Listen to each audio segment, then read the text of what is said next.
Hey guys, welcome back to Bedtime History. Tonight we're heading somewhere cold.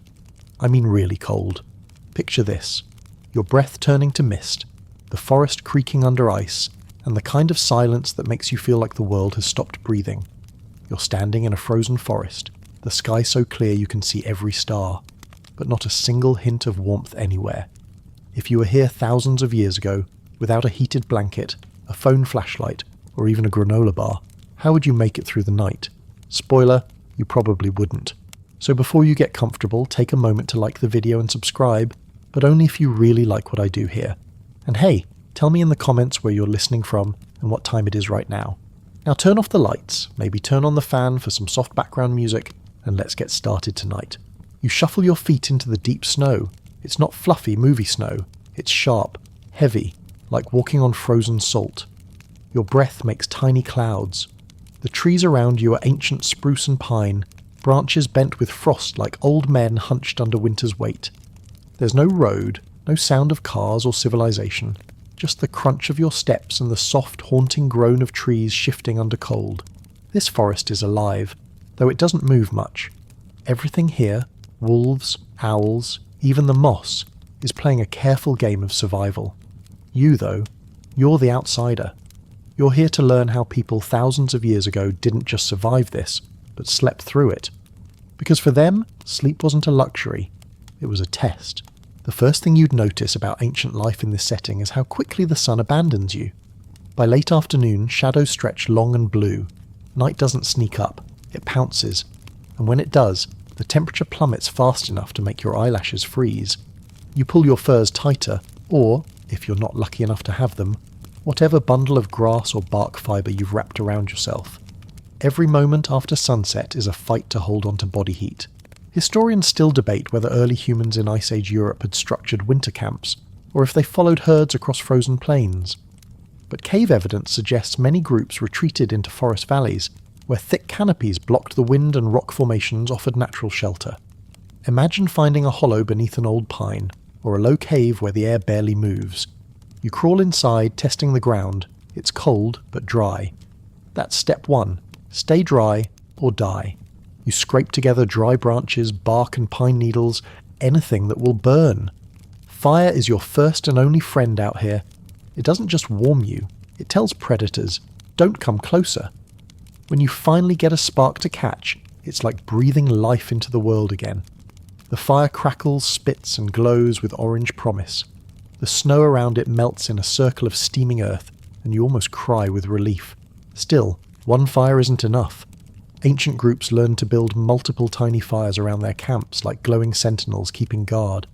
Some evidence from Paleolithic sites suggests small trenches dug in front of shelters to block the wind and keep the heat in. You can almost see it. A cluster of people huddled together, backs to stone, faces lit by flickering flames, each person listening to the same symphony of crackles and sighs from the fire. And the forest never really sleeps. Somewhere beyond the glow you hear a wolf call, a low rising howl that cuts through the cold air like a blade. Your body tenses instinctively. But this is their forest too. You're the intruder. The ancient people knew that, and they respected it. Some tribes even believed wolves carried the spirits of winter gods, guardians rather than threats. Others, they just sharpened their spears and hoped the fire burned bright enough. Your fingers, wrapped in crude hide gloves, begin to ache. You press them close to your chest and huddle near the fire. The flames dance hypnotically, painting shadows on the cave walls. This is where early humans likely began the habit of storytelling. To pass time, yes, but also to drown out the creeping fear that the darkness might swallow them whole. Imagine someone whispering tales of spirits that guide lost travellers, or animals that talk when no one's watching. It's funny how even now, thousands of years later, we still do the same thing when we're scared. We tell stories. You toss another log onto the fire. Sparks leap up like fireflies. The smoke curls toward the cave ceiling and slips out through cracks, carrying the scent of pine and sap. Your stomach growls, and you remember you haven't eaten since daylight. Ancient people wouldn't have had a choice. They'd be gnawing on whatever dried meat or roasted roots they'd stored before the snow fell. Hunger wasn't an inconvenience. It was a nightly visitor. Still, for a moment, with the warmth of the fire licking your face and the stars outside watching silently through the branches, you feel something strange. Peace. Maybe this is what it felt like to survive another day back then, to earn your sleep.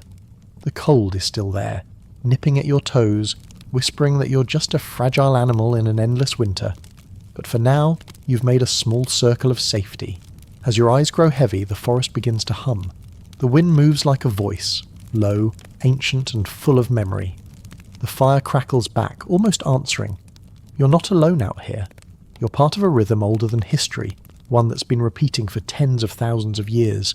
Night falls, the fire burns, people close their eyes and trust that morning will come, and somewhere in that mix of fear, exhaustion and wonder, you finally drift towards sleep, wrapped not in comfort, but in the quiet courage of those who came before. The fire has burned low. You wake in the half-dark, the forest holding its breath. The embers glow like sleepy eyes, and the air feels thicker now, colder, heavier, the kind of cold that crawls under your skin. You stretch your arms, hearing the rustle of hides and dried moss, and you realise something every ancient sleeper knew by instinct. Surviving the night was only half the battle. Sleeping safely was the other. Your first problem? Shelter. You can't count on caves every night, and even when you find one, you're not alone in thinking it's a great idea. Bears, wolves, even snakes in warmer months, they all had the same plan.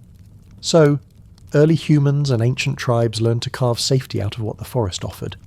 You pick up a stick, start digging into a snowbank, and, believe it or not, you're doing exactly what Ice Age people did, making a snow den. A snow den isn't a child's igloo, it's a cocoon, a whisper-thin bubble of warmth surrounded by deathly cold. You dig deep enough that the inside traps your body heat, not your breath. Too small, and you suffocate. Too big, and it won't stay warm. Historians still debate whether these snow shelters were common among nomadic hunter groups in Europe, or more localised among Arctic peoples. But one thing's certain, humans have been building with snow far longer than we've been writing history. You crawl inside, dragging a fur behind you. The air is muffled instantly, silent as if the whole forest vanished outside. You light a tiny ember in a bowl-shaped stone, just enough to see your hands. It's cramped, damp, but safe. You line the floor with moss or pine boughs to lift yourself off the ice. That layer could mean the difference between frostbite and dreams. A gust of wind sweeps over your shelter, rattling the snow above. You freeze for a moment, literally and figuratively, until you realise it's holding. You exhale, the mist curling like ghosts. The air smells faintly of resin and smoke. You're breathing inside what could easily be your tomb, yet somehow it feels like home. It's strange, but humans have always had this ability to make comfort out of terror. Imagine being one of the first people to realise snow, the very thing that kills crops and cracks skin, could also protect you. That must have felt like discovering fire all over again. There's a sort of poetry in it, nature giving you the weapon to fight itself. Still, not everyone chose snow shelters. Some carved safety into rock. In parts of prehistoric Europe, people used natural alcoves or even dug shallow depressions under fallen trees. Archaeologists once found evidence in southern France of a Paleolithic shelter, where people had stacked stones in a half-circle, like a makeshift wall against the wind. It wasn't much, just enough to block drafts and keep the fire close. But when you think about it, that was the first form of architecture, not castles or temples, just a pile of rocks to stop your teeth from chattering. You poke your head outside. The forest is dimly lit by the moon, a pale blue glow making the snow shimmer like powdered glass. You hear something shift in the distance, a faint crunch of snow. Instantly your pulse spikes. Your ancestors lived in a state of half-sleep, one ear always tuned to danger. That's why, even now, your brain wakes at the tiniest sound at night. It's a leftover survival mechanism, a gift, or curse, from people who slept in places like this. You grab a sharp stick, your version of a spear, and crouch low. The sound stops. Maybe it was just snow falling from a branch. Maybe not. Either way, the fear stays. It hums quietly under your skin. To calm yourself, you do what ancient people often did. You hum, softly, a low tune that vibrates through the chest. Music, after all, was one of the first tools of comfort. It wasn't entertainment back then. It was medicine for the nerves. The hum echoes softly in the snow cave, a sound like a lullaby and a warning both. In some Arctic traditions, it's said that people would sing softly while sleeping in the cold, not to entertain spirits, but to remind each other, we're still alive. You wonder if the same thing happened here thousands of years ago under a moon just like this one. You start reinforcing your shelter, dragging a fallen branch to cover the entrance. You're mimicking what ancient groups did instinctively, closing themselves into darkness to keep warmth in and eyes out. For all the danger outside, it's the feeling of being hidden that helps you finally rest. Now that you're tucked in again, you begin to notice the sounds around you. The wind sighs softly through the trees, carrying whispers that could almost be voices. The forest breathes with you, and for a moment it feels alive, like it's watching, maybe even approving. Then, just as your eyelids start to droop, a memory flickers, something you heard from an elder around the fire earlier that night. He said, "The forest doesn't want to hurt you. It just wants you to learn how to sleep in it." You chuckled then, but now, lying in your handmade cocoon, you get it. It's not about conquering nature, it's about fitting into it just enough to survive until sunrise. Historians still debate whether ancient humans migrated purely for hunting, or partly to find safer sleeping grounds during harsh seasons. Either way, every night out here was an experiment in survival. No two shelters were the same, because no two nights were the same. Some collapsed, some froze solid, some lasted long enough to see the first light. And that's the quiet triumph of this world. You never beat winter. You just negotiate with it, night by night. Outside, the sky deepens to black. The stars wheel slowly overhead, and snow begins to fall again. Soft, patient, endless. Inside your little pocket of warmth, you tuck your chin under your fur and close your eyes. For now, the snow holds, the fire ember glows faintly, and the forest hums you to sleep. When you wake again, the world is white and quiet. So quiet it's almost deafening. The forest has been swallowed by new snow. The trees wear heavy crowns of frost, and every branch droops low like it's bowing under the weight of the season. You crawl from your snow den, stretch, and blink against the pale light. It's morning, but the sun barely peeks above the treetops. Just a smear of gold fighting through a curtain of clouds. The embers from last night have gone cold. You brush snow away from the small blackened patch of earth, a little grave for your fire. You'll need to start again. It's funny. Humans learned to make fire around 1 million years ago, and yet every single generation since has had to rediscover it, one spark at a time. It's like life's most humbling reminder. If you want warmth, you have to earn it. You collect dry twigs, snapping them with a satisfying crack of brittle wood. Every movement sends puffs of white breath into the air. Your fingers are stiff, clumsy, but this isn't your first fire. You learned from watching, like all early humans did. There were no tutorials, no top 10 fire-making hacks on YouTube. Just practice, patience, and the occasional panic when you realised the night was falling, and your tinder was damp. Soon, the first thread of smoke rises. You lean in, coaxing it with your breath, careful not to snuff it out. Then, there it is. The spark catches. A small orange glow that flares into life. The flames lick at the sticks, hungry and beautiful. You feel the same relief your ancestors must have felt every single time. A quiet, almost spiritual gratitude. Fire wasn't just heat. It was safety, community, even identity. There's evidence from archaeological sites, places like Terra Amata in France and Gesher Benot Yaakov in Israel, that people were gathering around hearths nearly 400,000 years ago. Think about that. Every human since has done this same thing, staring at a flame and feeling like they belong. You add a few larger logs, arranging them the way early tribes did, leaning inward to trap heat and protect the core flame from the wind. The smoke smells sharp and earthy, like pine resin mixed with memory. You warm your hands, and the blood rushes back painfully. It's the kind of sting that says, you're still alive. But keeping a fire isn't as easy as lighting one. You can't let it die, not even while you sleep. That's where the real art of survival came in. Ancient people learned to keep coals alive overnight, covering them with ash or sand to slow the burn. In the morning they'd stir the ashes and blow gently, watching the fire return like a sleepy dragon. You try it yourself, burying a few glowing coals, marking their spot with a stone. It feels oddly human, this small act of faith that something warm will still be there when you wake. Historians still debate whether fire maintenance or fire creation came first. Did humans first learn to make it from scratch, or to keep it alive once they stumbled upon it? It's one of those delightful mysteries of prehistory. Which came first, the spark or the steward? For the tribes that lived in forest winters, the answer didn't really matter. What mattered was that the fire never slept.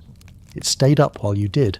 It guarded you from predators and froze your fear in its orange light. Imagine sitting around one with your clan, smoke rising, sparks snapping, the air thick with the smell of roasted meat and pine. The kids might be nodding off, faces glowing gold, while the elders whisper about the stars or tell stories about the first person who ever stole fire from the gods. You look into your own flame now and swear you see shapes in it.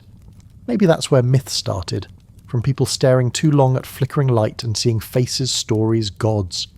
One moment it's just fire, the next it's Prometheus laughing, or a fox spirit dancing in the coals. The line between imagination and survival was thin back then. One kept you sane, the other kept you alive. The smoke starts to irritate your nose and you wave it away coughing. The forest chuckles at your expense. Somewhere a crow calls in what sounds suspiciously like mockery. You mutter, yeah, laugh it up. There's your first joke of the day, and it echoes softly into the trees like a promise that humour existed even before language did. You wonder if cave people cracked jokes around the fire. Probably. Survival without laughter? Impossible. You sit closer to the fire now, leaning your weight into the warmth. The flicker dances across your face, making the shadows behind you crawl. For a moment, you're hypnotised. That's another thing, the trance of fire. Scientists think it may have helped ancient people meditate or rest more deeply. The rhythm of the flames slowed breathing, relaxed muscles, maybe even helped synchronise group sleep cycles. Fire wasn't just physical, it was psychological safety too. You add another branch, watching it sizzle. The resin pops, a tiny explosion that makes you flinch. You grin, whispering, "All right, calm down, buddy." The forest crackles with you, alive again. In time, you'll need to move camp. No one stayed long in one spot during harsh winters. The forest's resources would run thin, and predators learned patterns. But wherever humans went, fire followed. Some groups even carried embers wrapped in bark or moss, glowing coals tucked into horns or shells like treasure. Think about that. A person trudging through snow with a bundle of warmth in their hands, guarding it like a newborn. You take a stick, poke at the fire, and lean back. The heat lulls you. The sound comforts you. You can almost hear ancient laughter in the smoke. Maybe they'd be laughing at you, the time traveller with stiff fingers and clumsy skills. Or maybe they'd just nod, proud that you're keeping the old ritual alive. The flames rise, strong again, and the forest lightens. Shadows retreat. The cold still lingers, but it feels less cruel now, like it respects the effort. And for a few moments, you understand why early people believed fire had a soul. It wasn't just energy, it was companionship. You lay a few stones in a circle around the flame marking the hearth. That's what it's always been, the heart of human life. A place to gather, rest, and dream safely, even when the wolves howl just beyond the light. You lie back, watching sparks rise into the grey morning sky. Somewhere above, the clouds part just enough for a single beam of sunlight to catch the smoke. It twists upward, joining light with light. For the first time in days, you feel something close to peace.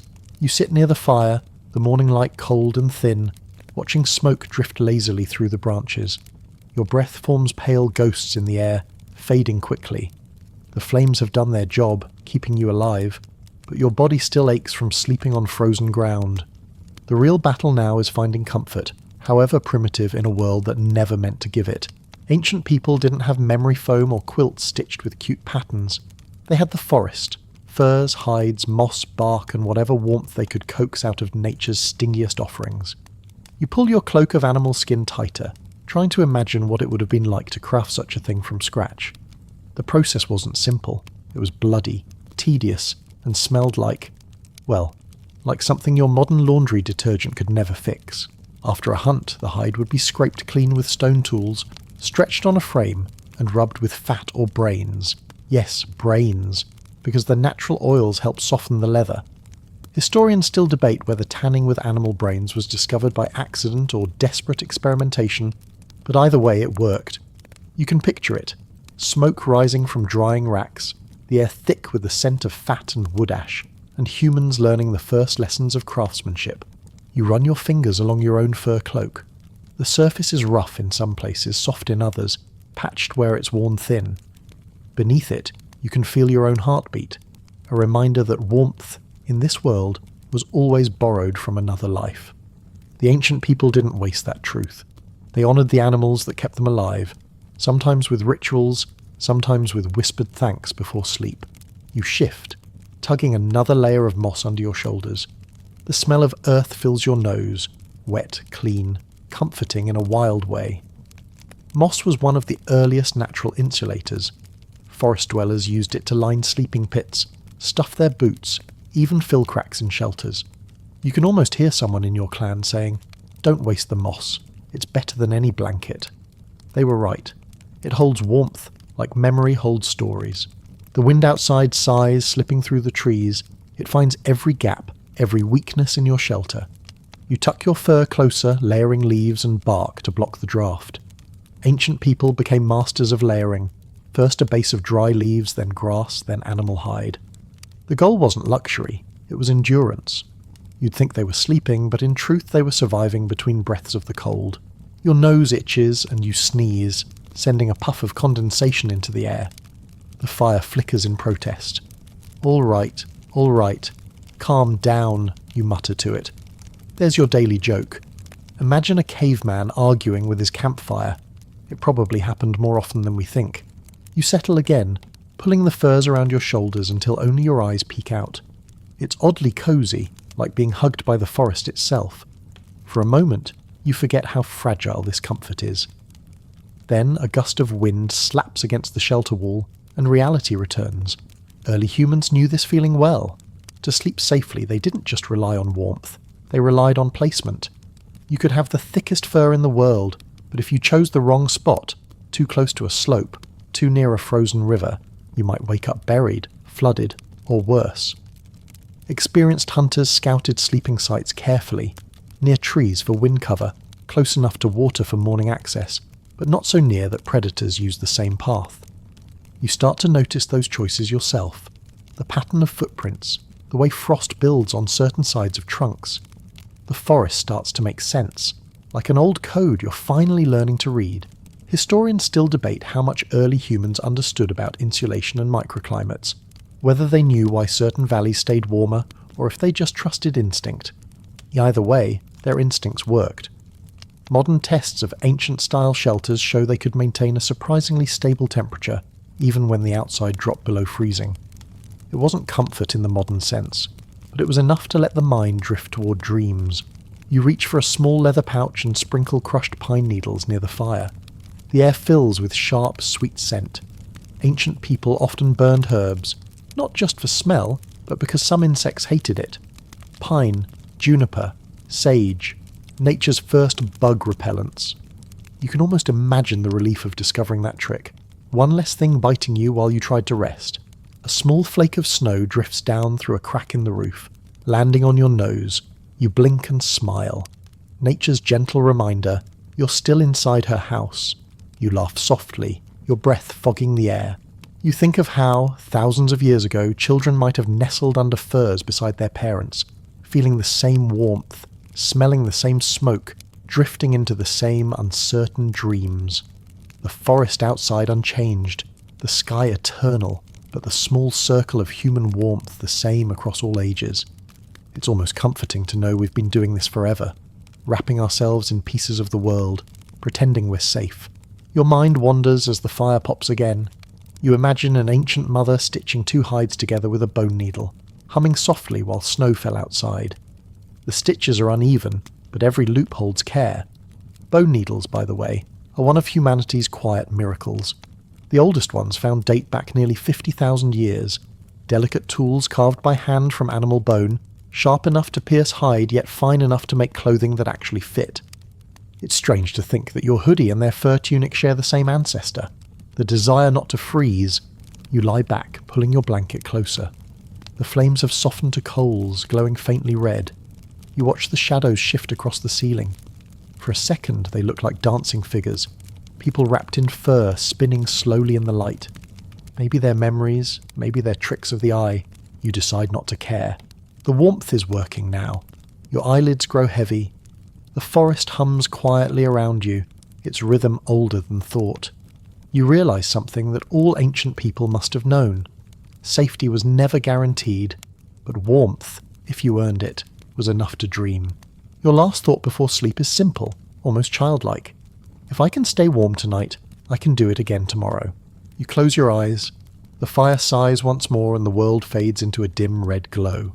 The fire's dying glow paints the inside of your shelter a deep amber, and for a moment everything feels still, until you hear it. A long, low growl in the distance. Then another, closer this time, and sharper. Your heart skips. Out there, something is moving through the snow. You sit up, every nerve in your body awake now. The forest, which only moments ago felt protective, suddenly feels too quiet, like it's listening. You grab a stick from beside the fire and press one end into the coals until it flares. The flame sputters to life, your only weapon in a place where claws and teeth rule the dark. This was the moment ancient people feared most, the hours between dusk and dawn, when predators hunted and firelight faded. Sleep was a gamble, and someone always had to lose.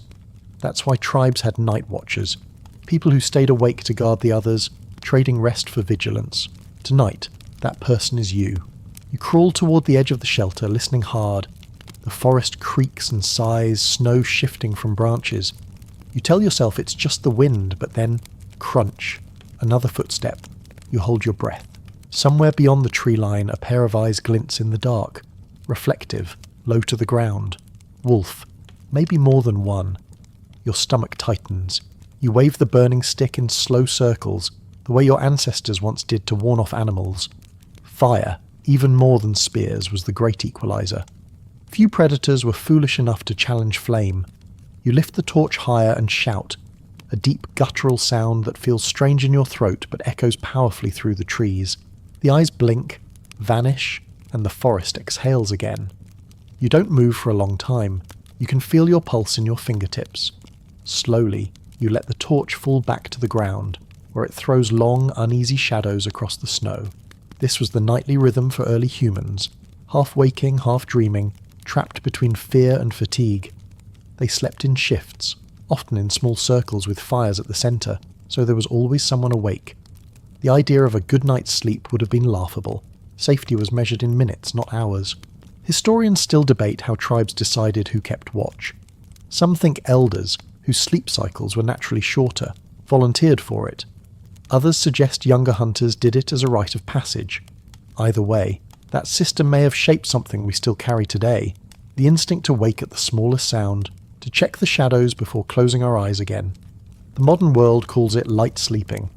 Back then, it was evolution's version of an alarm system. You crouch near the fire, adding another log.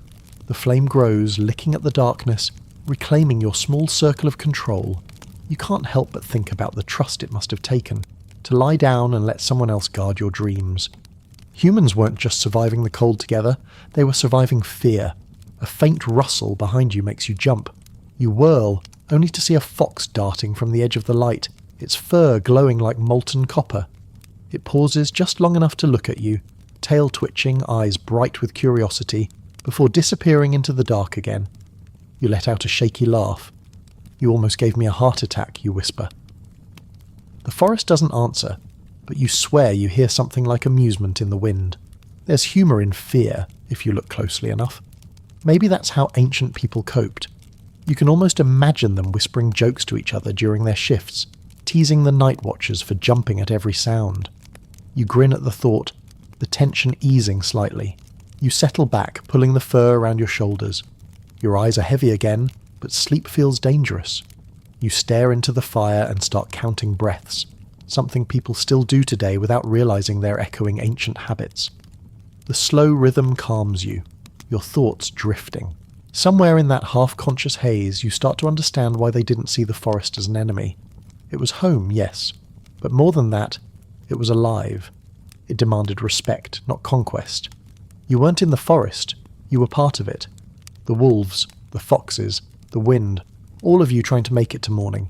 Archaeological finds from northern Europe and Siberia show that humans often slept in semi-enclosed circles, with one open side facing the fire and the others covered by hides or branches. It created a natural funnel for heat, while still allowing someone to keep watch. You adjust your shelter slightly, pushing a few branches inward, mimicking that ancient design. Immediately you can feel the difference. The warmth stays closer. The smoke drifts more evenly upward. You lean back and sigh, impressed. Not bad, you murmur. Maybe I could have survived back then. Maybe. A snowflake drifts down from the ceiling and lands on your nose, instantly melting. You laugh quietly. Okay, maybe not. The laughter fades, replaced by the soft crackle of wood. You stare into the flame until shapes begin to dance again. Faces, animals, maybe spirits. You wonder if the people who once lived here saw the same shapes. Did they imagine their ancestors in the fire watching over them? Did they pray for protection before sleeping, or did they simply trust the night watchers and fate? Historians still debate how spiritual beliefs influence sleeping patterns, whether the watch was seen as a sacred duty or just necessity. Some suggest it blended into ritual, the watcher whispering to the fire, asking it to keep burning, to keep the cold and predators at bay. You find yourself doing the same without thinking. Stay with me, you whisper. The fire pops in response, a tiny spark leaping upward. Hours pass. The sky outside fades from black to deep blue. The wolves don't return. Your body relaxes, warmth seeping into your bones. You're still alert enough to feel safe, but not so tense that sleep feels impossible. You lie back, eyes half closed, watching the fire shrink to glowing coals. You can almost hear the others, those who came before, breathing softly around you, wrapped in furs, trusting the watcher. And for the first time, you understand what safety really meant to them. It wasn't the absence of danger, it was the presence of each other. As dawn begins to creep through the trees, pale and shy, you finally let your eyes close. The fire hums low, the wind slows, and even the forest seems to rest. You've earned your sleep tonight, just like they did. The next night finds you deep in the forest again, your small circle of warmth surrounded by miles of black and white.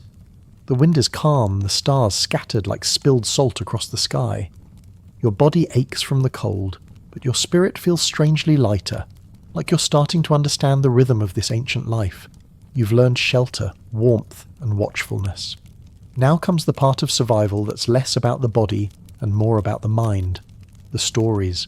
The tribe gathers around the fire, their faces painted in flickering orange and shadow. Smoke curls upward, and the flames crackle like laughter. Someone tosses a handful of dried herbs into the fire, and the air fills with a sweet, spicy scent. Juniper or sage, maybe both. A young hunter sits sharpening his spear, while an older woman hums softly under her breath. You pull your fur tighter and edge closer to the circle, drawn in like a moth. This is where ancient people found their real safety. Not just in walls or warmth, but in connection. Stories were how they passed the time, but also how they passed the fear.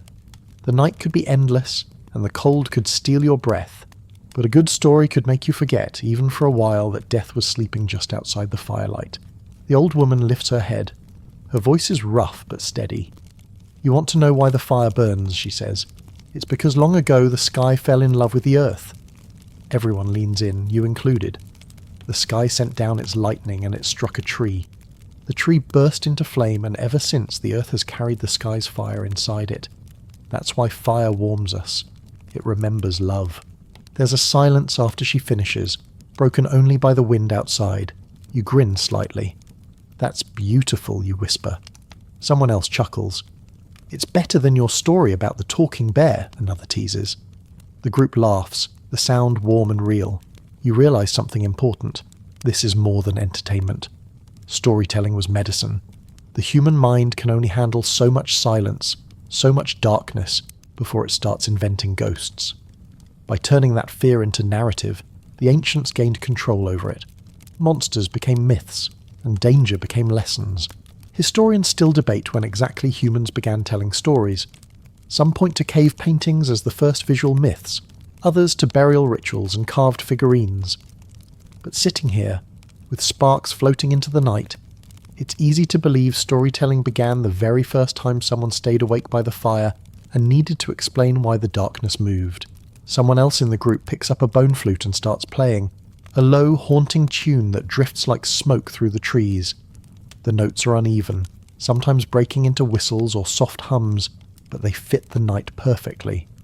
The firelight dances across faces, making everyone look half human, half dream. You close your eyes for a moment, letting the sound wash over you. It's hypnotic, ancient, and almost sad. The melody could have been played 10,000 years ago, or 10 minutes ago. Some things never change. A hunter across the fire starts speaking softly, telling a story about the spirits that guard sleepers. When we close our eyes, he says, our breath leaves our bodies to wander. The good spirits keep it safe, but if you wake too suddenly, it might lose its way back. The group murmurs agreement, nodding like this is simple fact. That's another truth about ancient nights. They weren't just physical journeys, but spiritual ones. Sleep and dreams blurred together with belief. You weren't just resting, you were stepping into another world, one where ancestors' spirits and memories met. You can feel that magic even now. The smoke stings your eyes, but you don't move. The sound of crackling wood mixes with soft laughter, whispers, and the sighing of the wind. For a fleeting second, you forget what century you're from. You're just another voice in the circle, waiting for your turn to tell a story. Your turn, someone says, nudging you. You freeze. What story could you possibly tell? You think for a moment, then smile. All right, you say, lowering your voice. Once, a man fell asleep by a fire just like this one. When he woke, he found that his fire was gone and in its place stood a bear made of smoke. The group leans in, you continue, your tone soft and rhythmic. The bear spoke in a low voice, saying, I've eaten your flame. Now you must carry your own warmth inside you. The man didn't understand, but when winter came again, he found he never felt cold. Because you see, the fire wasn't gone, it had moved into his heart. When you finish, there's silence, then a few nods. That's not bad, the young hunter says, smirking. But the bear didn't talk. Bears don't talk. You shrug, smiling. Maybe not to you. Laughter ripples through the circle. For a few minutes, everything feels light. The cold outside doesn't matter. The wolves, the hunger, the fear, all of it fades beneath the weight of shared voices and laughter. You understand now why storytelling survived long after the last ice age ended. It wasn't just art. It was defense. You glance at the sky. The stars are brighter now, a river of silver spilling over the treetops. The firelight flickers, casting long shadows that stretch and dance. You can't tell where the smoke ends and the stars begin. Historians still debate whether ancient stories were meant to be believed or simply told. Were they sacred truths or survival lessons wrapped in poetry? You think maybe it doesn't matter. The point wasn't the story, it was the togetherness it created. The flute's melody softens. One by one, people begin to drift off, curling under their furs, their faces peaceful. The old woman gives you a faint smile before she too lies back. Soon, only you remain awake, the last watcher again. The fire crackles quietly, throwing a faint warmth against your skin. You hum softly to yourself, the tune looping in your head. Maybe the spirits really do wander when we sleep. Maybe the stories are what guide them home. As the final notes fade and the fire burns low, you pull your cloak tighter and lie back. The forest hums, the stars whisper, and for once, you don't feel afraid of the dark. You smile into the silence, thinking, maybe that's why the ancient people survived so long, not because they were stronger, but because they knew how to tell stories that kept them brave. The fire sighs once, the smoke drifts upward, and you drift too, into sleep, into myth, into memory. When you wake again, the air feels different, thicker, heavier, full of smoke and the smell of roasting meat. The snow outside glows faintly orange, lit by the flicker of several fires instead of one. You blink, rub your eyes, and realize tonight isn't about sleeping just yet. It's about eating first, because even in the coldest winters, the ancients knew this rule by heart. You can't sleep if you're starving. You shuffle closer to the group. The tribe has gathered for what you might call a feast, though the word feels too fancy for what's actually happening. There are no tables, no plates, no golden roasted turkeys here. Just charred meat sizzling on skewers over open flames, the crackle of fat dripping into fire and the deep, satisfying smell that makes your stomach growl. Someone hands you a chunk of roasted root, turnip maybe, or parsnip, blackened around the edges but steaming hot. You take a bite and the sweetness surprises you. It tastes like earth and smoke and effort. Food like this doesn't just fill the belly. It reminds you that you're still part of the living. Early humans understood warmth better than we do. Not just the kind you get from fire or furs, but the warmth that begins in your stomach and spreads through your body. Archaeologists studying Paleolithic hearths found signs that people cooked not only meat but roots, grains, and even fermented berries during the coldest months. Their winter diet was a mix of survival food and creativity. Some evidence even suggests they stored fat and marrow, using it later to make something like a primitive stew. You chew slowly, savouring each bite. The warmth seeps down your throat and you instantly feel your muscles relax. Better than anything from a can, you mumble, earning a laugh from someone across the fire. They're roasting strips of venison now, threading them through sharpened sticks. The meat hisses as the fat drips, sending up tiny flares of orange. You watch, mesmerised, as a hunter flips the skewer with practised ease. Every motion is deliberate, efficient, like a dance perfected by repetition over generations. The air is alive with chatter and laughter. Someone cracks a bone open with a rock, slurping out the marrow, rich in calories and fat, pure fuel against the cold. Another tosses a handful of dried berries into a clay bowl near the coals, letting them warm just enough to release their fragrance. The sweetness cuts through the smoke. You close your eyes for a moment, letting the smells and sounds blend together. Sizzling meat, laughter, snow melting at the edges of the fire. This is what safety feels like. Not the absence of danger, but the abundance of warmth, sound, and shared hunger. Historians still debate how communal eating affected human evolution, whether shared meals built language or vice versa. But you can see the answer right here. Eating together wasn't just practical, it was emotional architecture. It taught people trust. When you share fire and food, you share survival. The old woman who told stories last night leans toward you, smiling. The cold eats faster than we do, she says, gesturing at the food. So we have to eat faster than it. You laugh, but she's not joking. You take another bite, realizing she's right. The cold always wins eventually. The trick is to keep feeding the fire inside and out. Someone nearby raises a hollow bone filled with melted snow water and a bit of honey. He drinks, then passes it around. The flavour is faint, but it tastes divine. Your tongue recognises something your brain doesn't need to name. Life. The sweetness feels like sunlight trapped in liquid. You glance at the horizon. The moon is rising. Huge, yellow-white, framed by the black silhouettes of trees. It makes the snow sparkle like frost-covered glass. For a moment, everything looks almost peaceful. Then a gust of wind reminds you where you are, slicing through your cloak. You shiver and edge closer to the fire. A young hunter grins at you. You'll get used to it, he says, tossing another log into the flames. If not, you'll get gone. He laughs, and you can't tell if it's a joke or a warning. Probably both. It's strange, you think, how laughter survives everywhere. Even here, where life hangs by a thread of heat and luck, people still find reasons to joke. Maybe it's the only way to stay sane. You catch yourself smiling again, warmed as much by the sound as by the fire.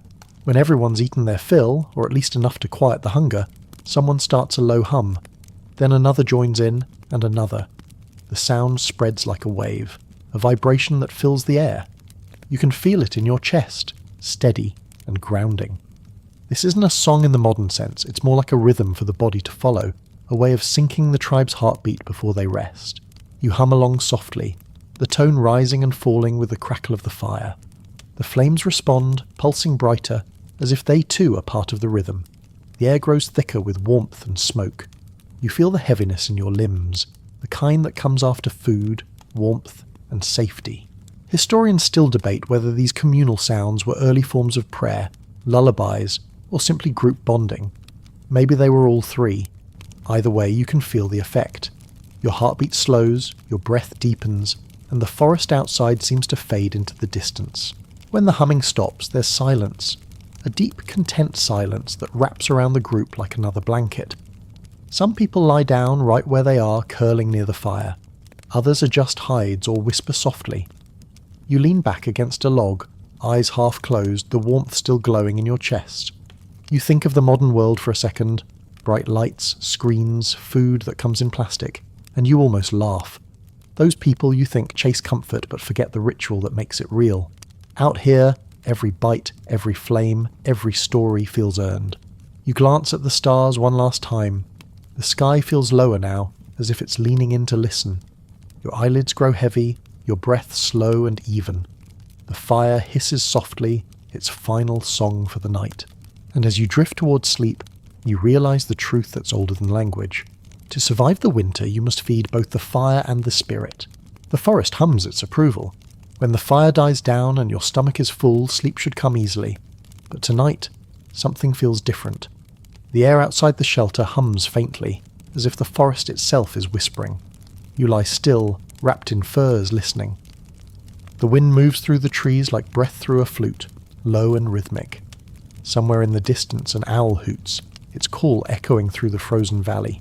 You close your eyes and drift into the kind of half-sleep ancient people knew too well, where the body rests but the mind hovers just above dreams. In this fragile space, reality bends. The forest outside fades. You hear voices, soft, melodic, and older than memory. In your dream, you're sitting by a different fire. The snow is gone. The trees glow faintly gold, like they're lit from within. Across from you sits a woman you don't recognize, her hair braided with feathers, her eyes reflecting the flames. She doesn't speak, but you understand her anyway. Dreams, she seems to say, are not lies. They're lessons. You blink, startled, and she's gone. The fire crackles back into its ordinary sound. You wake slowly, heart still racing, the dream hanging in your chest like smoke. You exhale, trying to shake it off, but deep down, you know it meant something. For ancient people, dreams weren't just random stories told by the brain. They were sacred messages, sometimes from ancestors, sometimes from the spirit world, and sometimes from the self. To dream in the forest wasn't a break from survival. It was part of it. Dreams could warn, guide, or comfort. Some tribes believed the forest itself could enter your sleep to speak directly to you. Historians still debate when humans first began interpreting dreams as something more than imagination. But even the oldest records, carvings, symbols, early myths, hint at it. Our ancestors didn't separate waking life from the dream world. They were both parts of one long conversation. You roll onto your side and pull the fur closer. The warmth feels heavy now, grounding. Your thoughts wander back to the woman in your dream. Who was she? A memory? A spirit? Or maybe just your mind trying to remind you to pay attention? You chuckle quietly. "Okay, brain," you whisper, message received. Message. The fire pops and you notice faint shapes in the coals. Faces maybe, or animals. You laugh softly. "Not tonight," you tell them. "I've had enough ghosts for one sleep." In the old days, though, your reaction would have been different. Dreams were shared in the morning like stories. A warning dream might mean moving camp. A good one could mark the start of a hunt.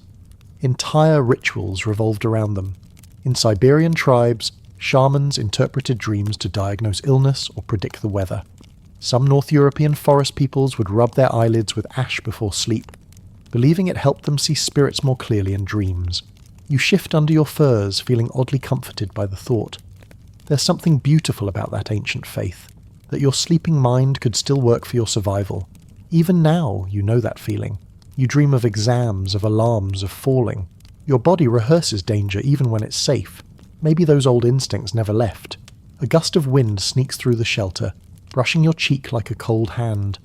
You groan softly and sit up to adjust the fur flap at the entrance. Outside, the moonlight cuts through the trees, silver and cold. The forest is awake. You can almost feel it breathing around you. You whisper into the night, "What do you dream about?" The forest doesn't answer, but a flake of snow drifts through the doorway, landing on your hand and melting instantly like a wink. You smile despite yourself. Fair enough. You lie back again, the warmth of the furs pressing close. Sleep tugs at you, but your thoughts keep spinning.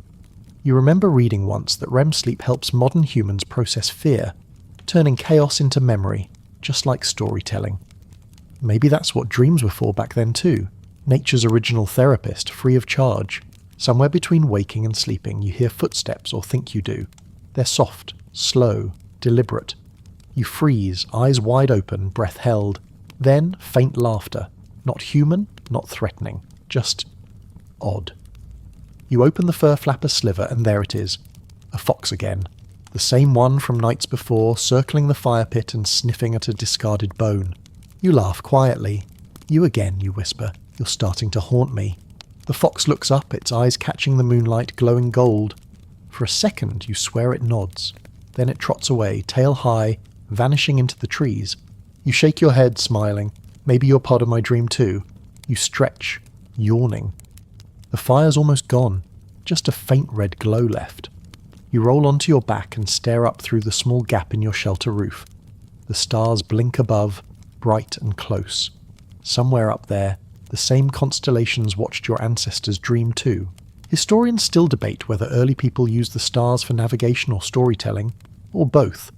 But tonight, you see them differently. They don't look like guides or gods. They look like watchful eyes, tiny fires keeping vigil while the world sleeps. The air grows warmer near your face, a strange sensation for such a cold night. Maybe it's just your own breath rebounding. Maybe not. You remember the woman from your dream again. Dreams are lessons, she said. You close your eyes. The words echo, soft but insistent. And as the last of the fire fades, you finally understand. Even in the harshest winters, your mind keeps reaching for warmth. You drift into sleep again, and this time it's deep and peaceful. You dream of nothing and everything. The forest, the fire, the faint laughter of spirits just beyond the snow. Somewhere outside, the wind hums, low and rhythmic, almost like it's singing you a lullaby. By the time you wake, the air smells like iron and ice, the kind of cold that slices your nose hairs. The fire's gone out completely, only a faint grey crust of ash remains. You sit up, stretching, and realise the dream world still clings to you, like smoke you can't shake off. But the forest won't wait for dreamers. You need a new place to rest before night falls again. Nomads never slept in the same spot twice for long. Food moved, predators learned patterns. The safest sleepers were the ones who could pack up and vanish by noon. You stamp snow off your boots, scatter the ashes, and scoop a few glowing embers into a bark cup lined with moss. They pulse dimly, a heartbeat in your hands. You're carrying fire now, humanity's oldest travel companion. Every step crunches across a field of frost. Your breath fogs. The forest opens into a narrow valley where the snow lies deeper, muffling all sound. You follow a faint trail of animal prints, deer, maybe elk, because where prey can walk, a human can too. The sunlight slants weakly through branches, gold against white. You start humming the tribe's low winter song, half to keep rhythm, half to keep fear away. Ancient hunters did this often. They sang or whistled while moving through snow, not as entertainment but communication. The pitch told others you were alive, moving, not in trouble. You catch yourself laughing. Your hum sounds like a broken refrigerator. Somewhere, a crow answers anyway. When the valley narrows again, you find it. A small hollow under a cliff face, protected from wind and lined with dry reeds. Perfect. You kneel, clearing space for a fire pit. The cold bites your fingers as you arrange small sticks in the pattern you learned, the teepee shape that breathes. From the bark cup you blow gently on the embers. They glow brighter, then bloom into orange flame. Success. Historians still debate whether early nomads carried literal coals or just flint and tinder. Both, probably. Archaeological sites show bits of charcoal tucked inside antler containers, tiny time capsules of warmth. You look at your little bark cup and feel connected to every traveller who ever guarded that spark-like treasure. The forest settles around you again. The sun dips. It's astonishing how quickly light vanishes here. You pile snow into a half wall to reflect heat, then lay down pine branches as bedding. Over them, you spread your fur. Already, the air feels less cruel. You sit back, roasting a handful of nuts you'd saved from the last camp. The smell drifts upward, nutty, sweet, earthy. Your stomach growls. You grin. Dinner a la Ice Age, you mutter. Somewhere a squirrel scolds you for stealing his cousins. The fire pops, sending sparks skyward. The orange glow licks the cliff behind you, painting it in flickering colour.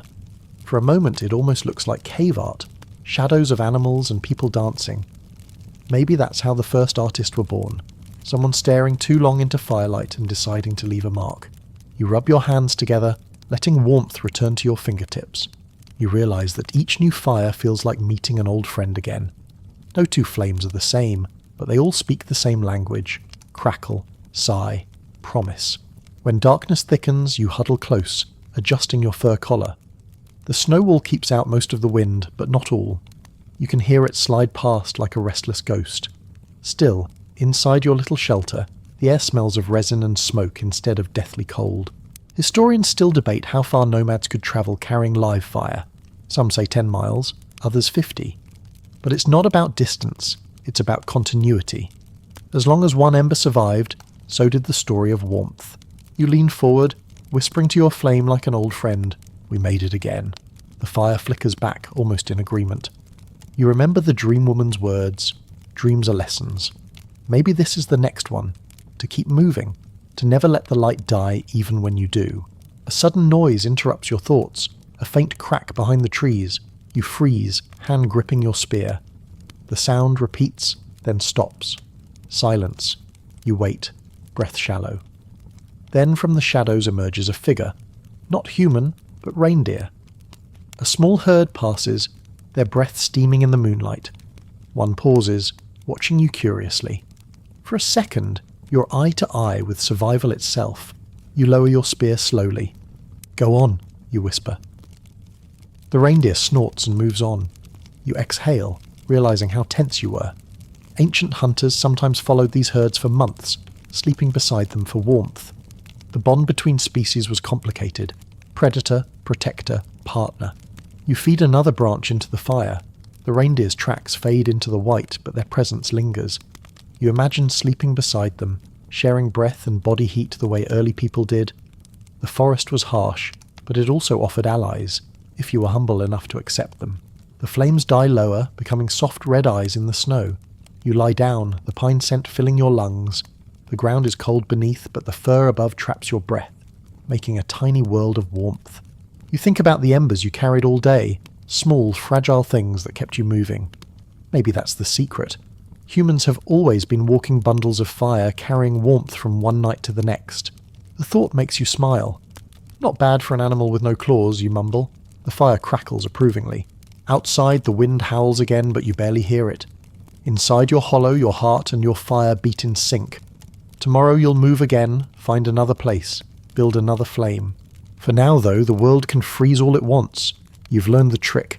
Keep one ember alive and you'll never be truly lost. You close your eyes. The last thing you see is that faint red glow pulsing softly like a sleeping heart. You wake before dawn, half buried in your own breath and furs. The fire is only a faint shimmer of red now, its warmth fading fast. For a second, you're tempted to stay cocooned in your little pocket of heat. But hunger doesn't let you. Your stomach growls like something alive. You stretch, push yourself upright, and brush frost from your shoulders. The snow outside is blue-grey, glittering faintly in the pre-dawn light. It's colder now, so cold that even your eyelids feel stiff. The forest creaks, the sound of trees expanding and contracting under frost, like old bones shifting. You stand, stamping your feet to get blood flowing, and glance around. The footprints from last night, yours and the reindeer's, are nearly gone, swallowed by fresh snow. Today, you won't travel far. The cold has grown sharper, and it's better to save strength. But you need food, and maybe, just maybe, companionship. Not the human kind. There are none nearby. But the forest offers other warmth if you're willing to share it. Ancient people knew this well. They didn't just fear animals, they lived with them, sometimes literally. You brush snow off the ground and study the tracks again. Small paws, rounded, a canine gait. You smile. You again, you whisper, remembering the fox that's been trailing you. The idea of sleeping beside animals wasn't strange to early humans. In fact, it was brilliant. Archaeological sites across Europe show evidence that people shared sleeping spaces with dogs as far back as 14,000 years ago. Some graves even hold humans and dogs buried together side by side as if they'd been partners in life and in death. You think of that bond now, the trust it took to close your eyes beside a creature that once might have hunted you. You imagine it, an Ice Age night, a small fire, a pack of wolves circling the camp, not as threats, but as allies. The boldest one edges closer, drawn by warmth and scraps of meat. Someone tosses a bone its way. A few nights later the wolf returns, and then one night maybe, it doesn't just circle, it lies down near the fire. That moment, that fragile trust changed everything. Wolves became watchers, then partners, then dogs. They guarded the fire, the food, and the dreams. And in return, humans gave them a place beside the flame. You glance toward the trees. There's movement. Quick, cautious. You crouch, still. A small shape darts between shadows. The fox again. Its fur gleams red against the white snow, its nose twitching. You tear a bit of smoked meat from your pouch and toss it gently onto the ground. The fox freezes, eyes wide. Then slow as starlight it creeps forward, sniffs and takes it. You grin. There you go, little guardian. The fox retreats to a safe distance, crunching softly. You can't help but laugh quietly. Guess that's dinner company. It's funny how comfort can come in small, ridiculous forms. A tiny animal, a spark of fire, a full belly. Those were luxuries once. Still are, maybe. As you rebuild the fire, you can almost picture what the ancient camps looked like when the partnership between humans and animals was still new. People curled in furs around the flames, dogs at their feet, children nestled between both. The air thick with smoke and sleep, the forest held at bay not just by firelight but by companionship. Historians still debate whether dogs were domesticated once or many times in different places across the world. But either way, the bond was inevitable. Two species that understood the night, the hunt, and the cold. It was only a matter of time before they chose to face winter together. You sit back against the snow wall and watch the fox now dozing near a stump. Its tail curls around its nose, a perfect little loop of fur. You smile. You know what you're doing, you whisper. You adjust your own furs the same way, copying its shape. Tight, compact, conserving heat. Sometimes the forest teaches lessons just by existing. A thought crosses your mind, one you can't shake. Maybe the ancient people didn't tame animals. Maybe they simply listened better. After all, survival was a shared language. The morning drags on. The cold seeps through the fur and into your bones, but the small fire helps. You chew the last of your jerky, washing it down with snowmelt water. The fox wakes, blinks at you once, and trots off, leaving a trail of paw prints that vanish into the trees. You feel a pang of loss, silly as it is. Thanks for the company, you murmur. You think about how different modern life is. Locked doors, central heating, solitude behind walls. Back then, safety came from proximity. Sleeping shoulder to shoulder, heartbeat to heartbeat, human to animal. Maybe that's what warmth really is. Not temperature, but togetherness. Your fire crackles suddenly, a spark leaping onto your sleeve. You yelp, patting it out. All right, I get it, you mutter, half laughing. Togetherness, not combustion. The forest stays politely silent. By late afternoon, the light starts to fade again. You decide to rebuild your camp here, where it's sheltered. The snow has formed a natural curve, a soft white cradle. You dig it deeper, pack the sides, and line it with pine. When you finish, it looks almost inviting. You add heated stones beneath the moss layer, an ancient trick. People used to bury rocks in the fire, then wrap them in bark or hide to make portable heaters. It's simple physics, but also simple genius. Historians still debate whether that practice started in Europe, Siberia, or even earlier in Africa.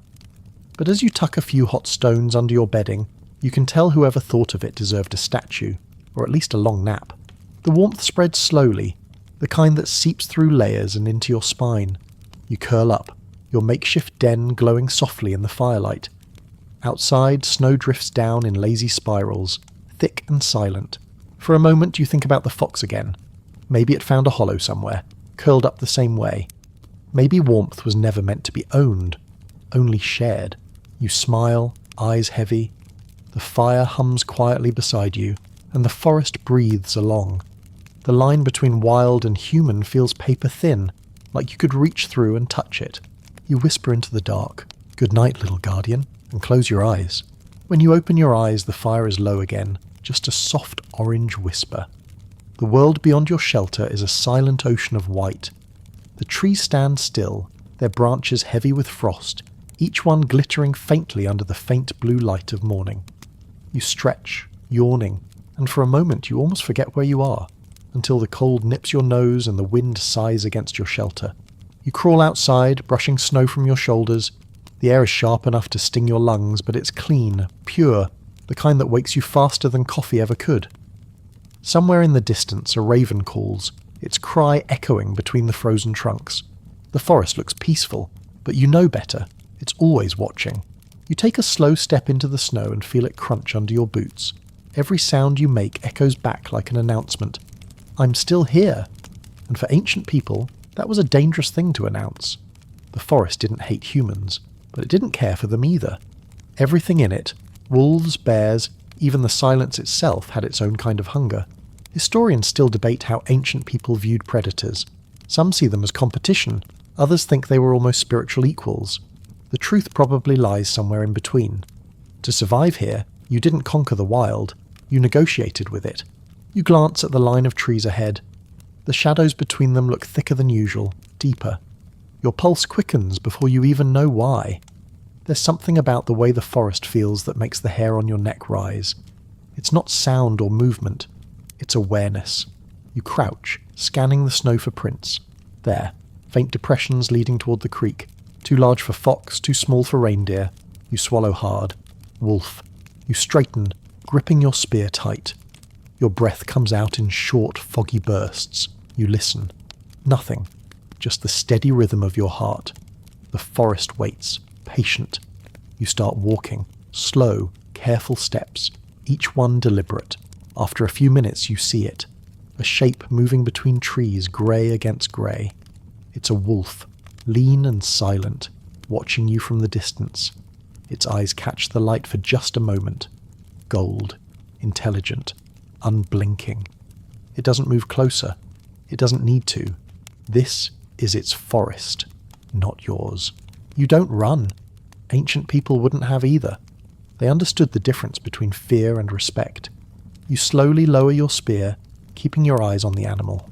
Easy, you whisper. I'm just passing through. The wolf's ears twitch. It takes a few steps forward, then stops again. You can almost feel its curiosity.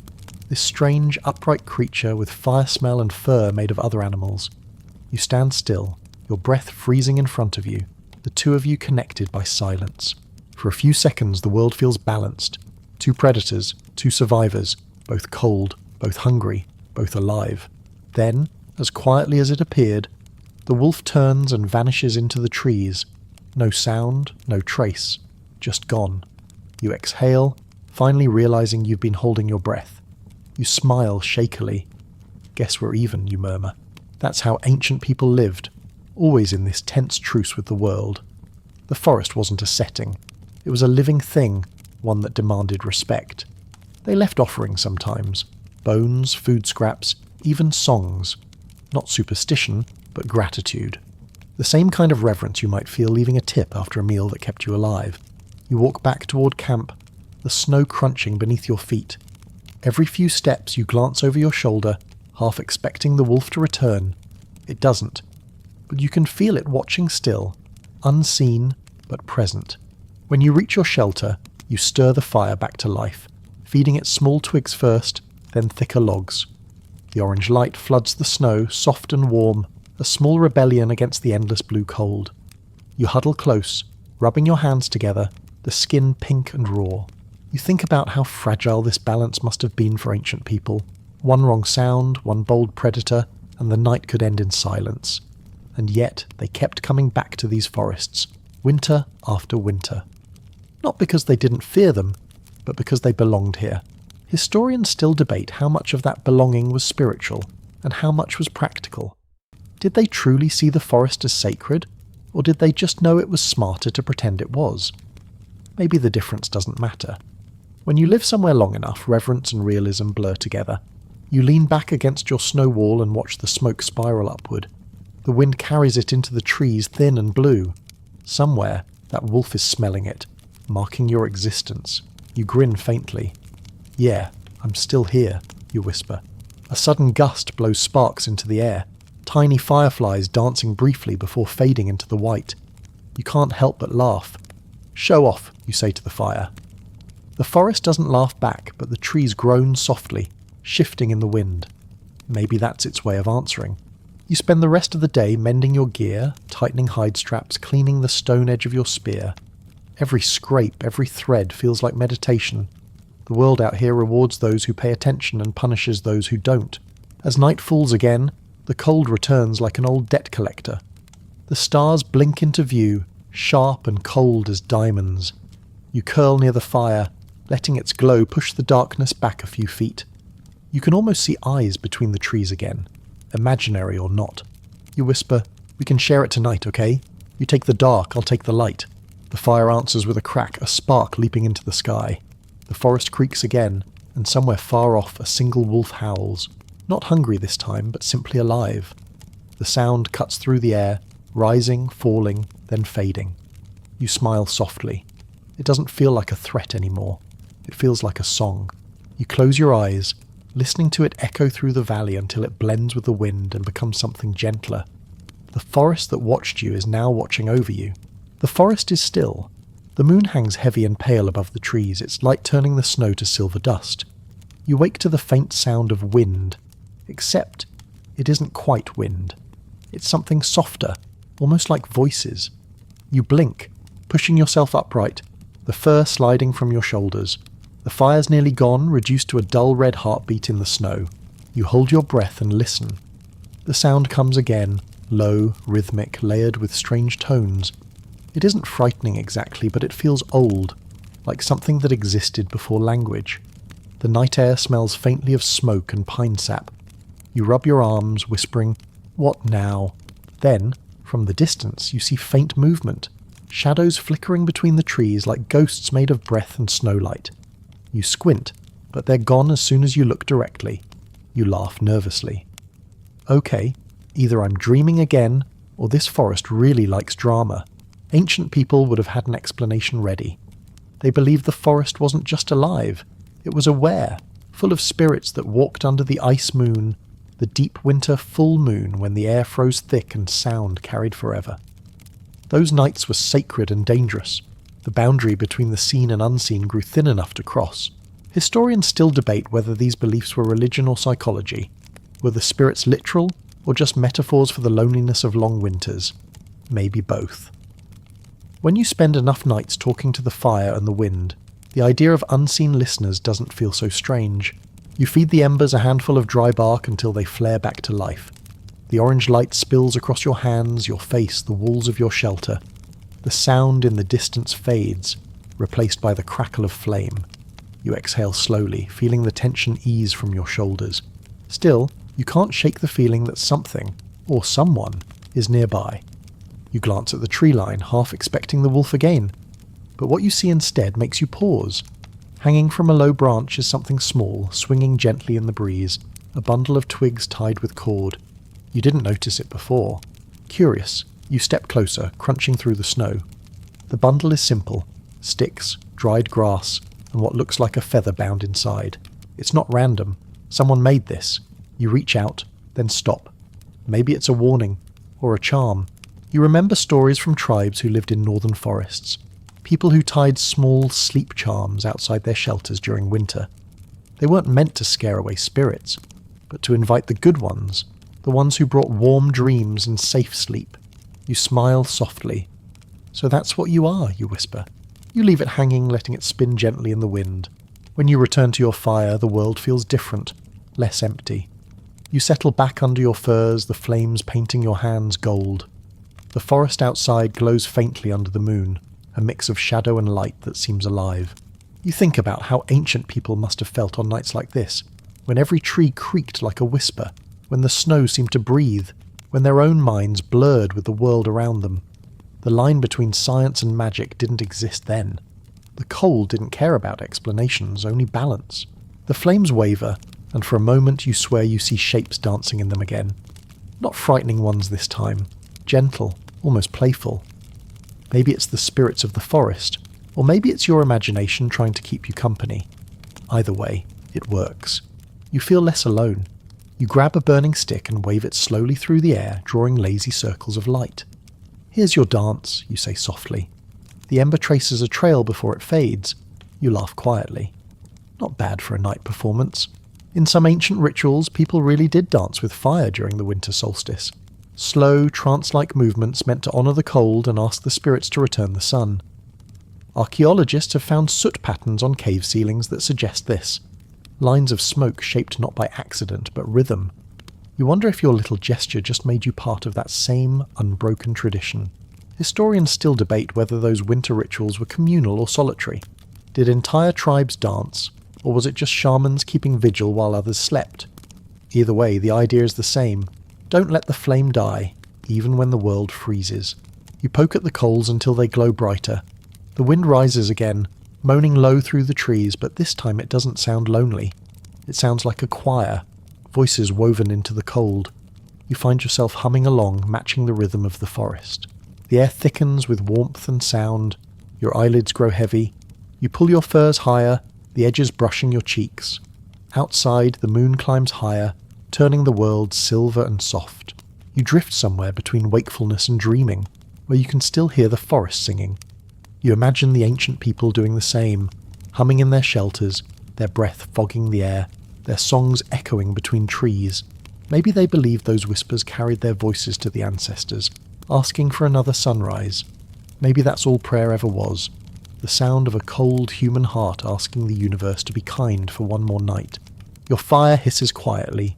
The shadows dance across your face. You whisper into the dark, "Thank you for the song." The wind answers with one last long sigh, soft as a lullaby. And for the first time in weeks, your sleep comes easily.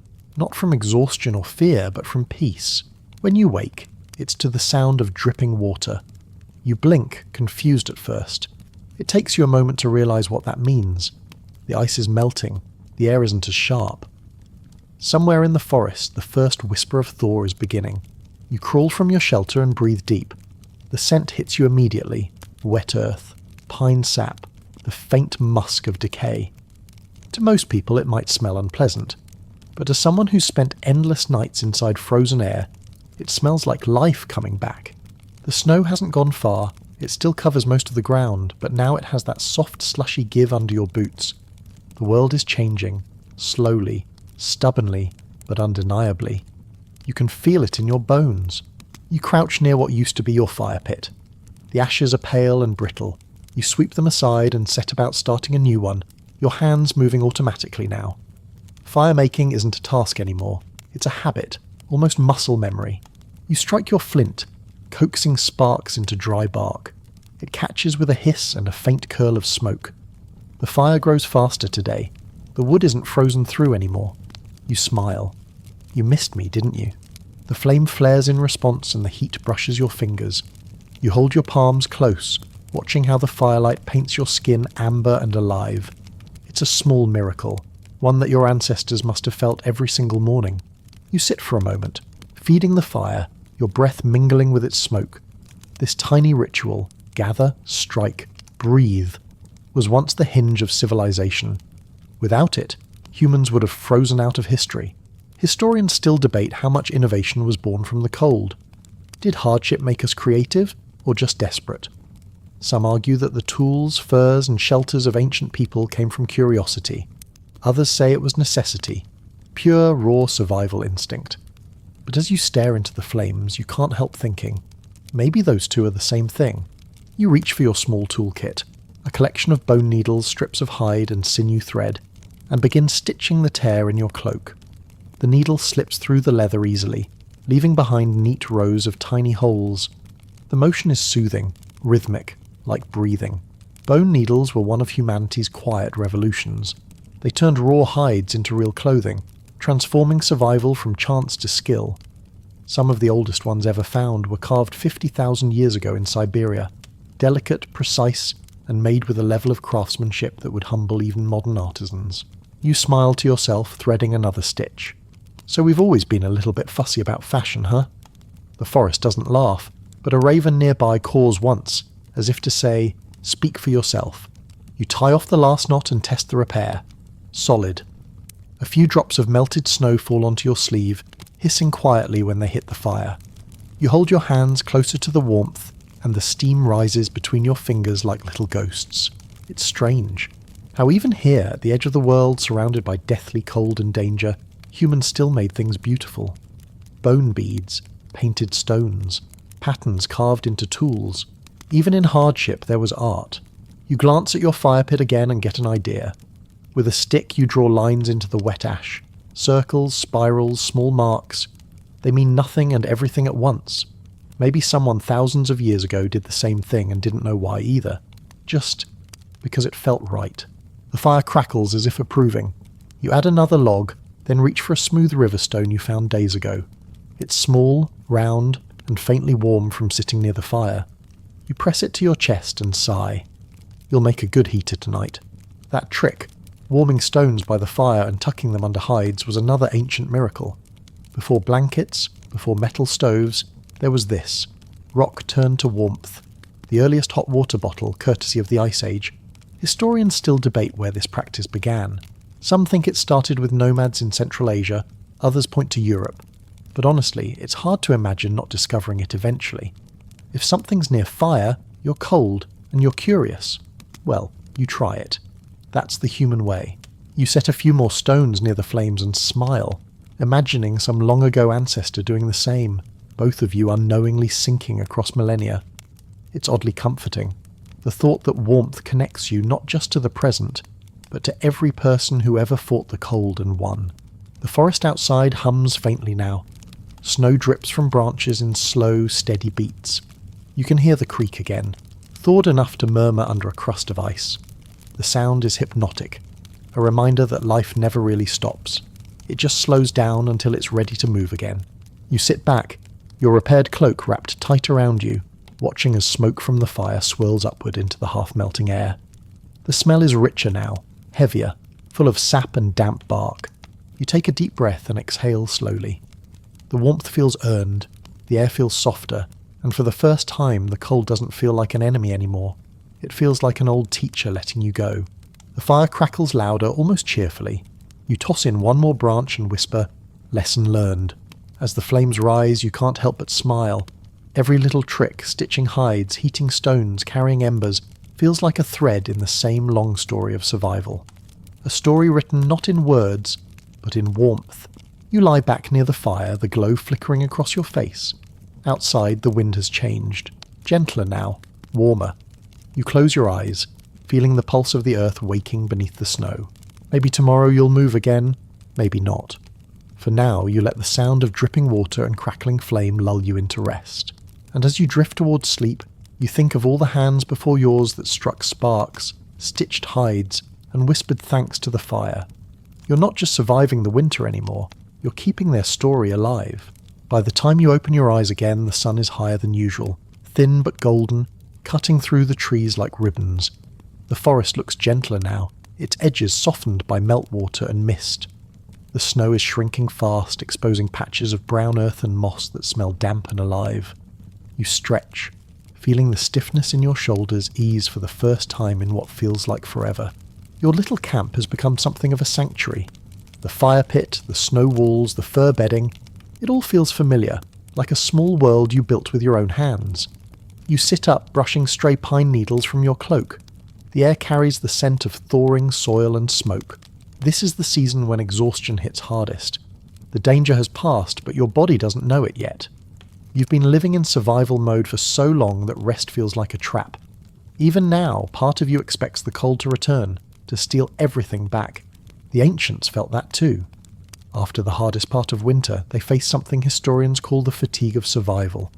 Their bodies adapted to scarcity, lower heart rates, slower digestion, half-restful sleep, and when warmth returned, it wasn't simple to switch off that alertness. You can feel it even now, a constant hum under your ribs, the body's way of saying, don't relax yet. You kneel by the fire and coax the embers to life, watching sparks leap upward. The flames grow quickly, eager, as if they've missed you. You smile faintly. Yeah, I'm still here. The warmth crawls up your arms and you close your eyes. The comfort is almost dizzying. You lie back against the snow wall and just breathe for a while. Ancient people didn't just train their bodies to survive winter, they trained their minds. Meditation, ritual, even controlled dreaming were part of that training. They knew panic killed faster than cold. In some Arctic tribes, hunters practiced sitting motionless for hours, listening to their own heartbeat until they could barely feel where their body ended and the forest began. That calm saved lives. Historians still debate whether these practices were spiritual or purely practical, but maybe that's a false choice. When you live at the edge of survival, practicality is spiritual. You close your eyes and try it.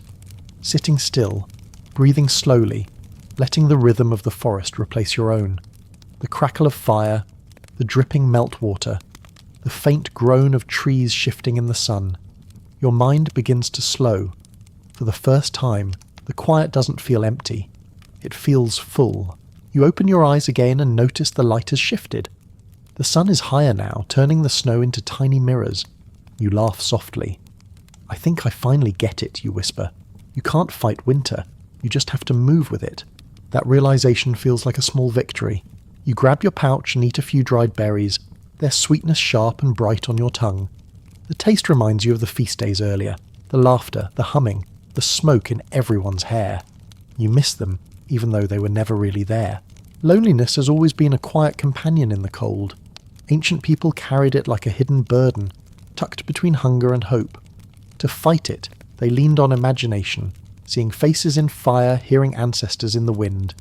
You glance at your flames now, half expecting to see those old spirits again. You don't, but you still nod to the coals just in case. The forest seems to hum in approval. You decide to take a short walk while the light lasts. The snow crunches softly beneath your boots, melting just enough to leave faint prints. Every breath tastes like pine and damp bark. A stream cuts through the forest ahead, no longer frozen but sluggish and glassy. You kneel beside it, cupping your hands to drink. The water is shockingly cold, numbing your fingers, but it feels clean, like it's washing winter away from your bones. Across the stream, you see something that makes you pause. A shallow cave, half hidden by hanging roots. You step closer. Inside, the walls are covered in faint markings, lines, dots, and smudges of red ochre. You reach out, tracing one carefully. It's a handprint. Small, ancient, pressed into the stone by someone who lived and dreamed long before you. You stare at it for a long time. The fingers spread wide, the mark faded but still there. A message across centuries. You whisper, "I see you." Historians still debate why those ancient artists left handprints on cave walls. Some say it was a claim, "I was here." Others say it was prayer, a symbol of belonging. But standing here, you realize it doesn't matter. It's both. It's everything. You press your own hand beside it. Your glove leaves no mark, but the gesture feels right. The old hand and the new one overlap for a heartbeat of time. When you return to camp, the light has softened again. You sit by the fire, quieter now. The exhaustion that once felt like fear now feels like release. The forest around you breathes in long, deep rhythms. You match it. Your own breath slower, steadier. You think about the people who came before you, the ones who slept in caves, who stitched hides, who carried fire through snow and dreamed of spring. You imagine their nights, their laughter, their fear, and you realize that in every single one of them there was hope. Not blind optimism, but stubborn defiance. The fire pops. You chuckle softly. "You're still the best part of this story," you tell it. The flames sway as if bowing. You lie down, your head resting on your folded arm, and stare at the sky through the open roof of your shelter. The stars are faint tonight, blurred by thin clouds. Somewhere out there, the same constellations the ancients watched glitter faintly over you. You whisper, "We made it through another night." The fire hums low. The world feels vast and kind. And for once, you believe morning will come without asking. The morning doesn't feel like morning.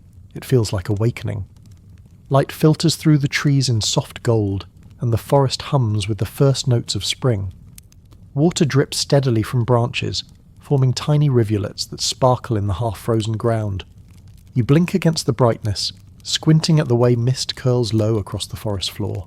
You sit up, and for a long moment, you just listen. The sounds are new again. A woodpecker knocking, snow cracking open, and faintly, the rush of water somewhere far away. It's the sound of the forest remembering how to live. You smile to yourself. You've survived. Somehow, in a world that didn't want you to, you've made it to morning. The fire is nearly gone, only a small wisp of smoke twisting upward. You stir the ashes one last time, out of habit more than need, and watch them drift away on the wind. It feels like a farewell. Ancient people must have known this feeling well, that fragile moment between survival and peace, the relief that doesn't come all at once but slowly, like sunlight through fog. You imagine them stirring in their camps as the light returned, shaking the frost from their furs, whispering thanks to the fire that kept them alive. You stretch your arms, feeling the ache in your muscles, an ache that's more gratitude than pain now. You step outside your shelter. The air is still cool, but it no longer bites. It brushes your face gently, a reminder that warmth is possible again. The forest looks transformed.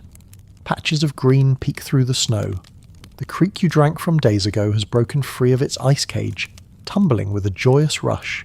The trees drip in a steady rhythm, as if applauding the return of life. You walk toward the water, boots sinking softly into wet earth. The ground smells rich. Dirt, roots, and the faint sweetness of decay. You kneel beside the stream, cupping a handful of icy water and splashing it on your face. It shocks you awake. but you laugh anyway. "All right," you whisper, "you win, forest, you win." Historians still debate whether the end of winter was celebrated in formal rituals or quiet gratitude. There are traces, circles of stones, decorated bones, patterns in ashes that suggest people mark the return of the sun with song and dance. But maybe the real ceremony was simpler, breathing deeply, standing in the light, and realizing you were still here.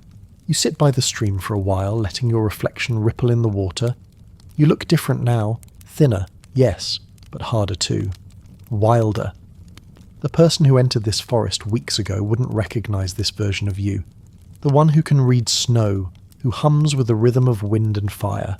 You remember the wolves, the fox, the dreams, the stories, the endless nights. You remember the fear that lived inside your ribs and the laughter that somehow kept it from taking over. Every piece of it, every ache, every small joy, feels sacred now. You glance up at the trees and whisper, "Thank you." The forest answers, as it always does, in movement. A branch creaks. Snow falls in a lazy sheet. Somewhere above, a bird takes flight, its wings scattering droplets like tiny sparks. You walk back to your camp. The shelter looks small in the new light, almost temporary, like something that never quite belonged to this world. You stand for a moment, taking it in, then begin to dismantle it. You fold your furs, scatter the pine branches, and let the fire pit collapse back into the earth. You pause before leaving, picking up one last small stone from beside the ashes. It's smooth, dark, and still faintly warm from yesterday's fire. You slip it into your pocket, a keepsake. Not because you need it for warmth anymore, but because it reminds you that warmth can be made. As you start walking, the forest opens ahead, no longer menacing, just vast. Every breath feels easier. You follow the path of melted snow, your boots squelching in mud that will soon become grass. For a long time, you don't think of anything. You just walk, letting the forest move around you, letting the light fall where it wants. You realize this is how ancient people must have felt at winter's end, half grateful, half in disbelief, completely alive. When you finally stop to rest, you look back once more. Behind you, the snow glitters under the trees. Ahead, the forest stretches into green. You're standing between seasons, between survival and something gentler. You whisper into the soft air, "When morning finally came." The words linger, unfinished, but that's fine. The forest knows how the story ends. You close your eyes for a moment, the sun warm on your face. The cold, the fear, the endless nights. They all fade into memory. What's left is quiet. You think about all the people who slept through winters like this long before you. People who carried fire, stitched hides, told stories, and trusted each other in the dark.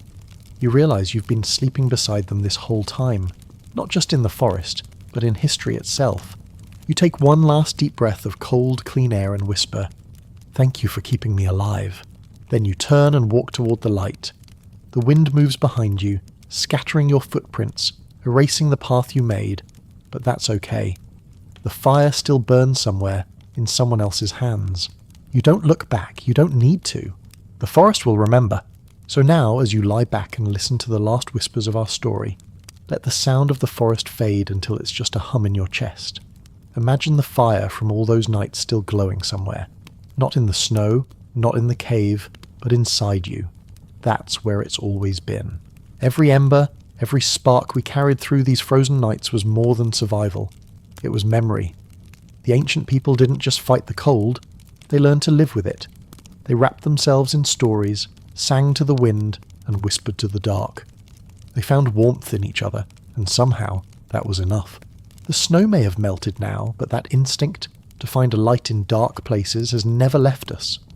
Maybe you feel it when you light a candle, or when you laugh with someone on a hard day.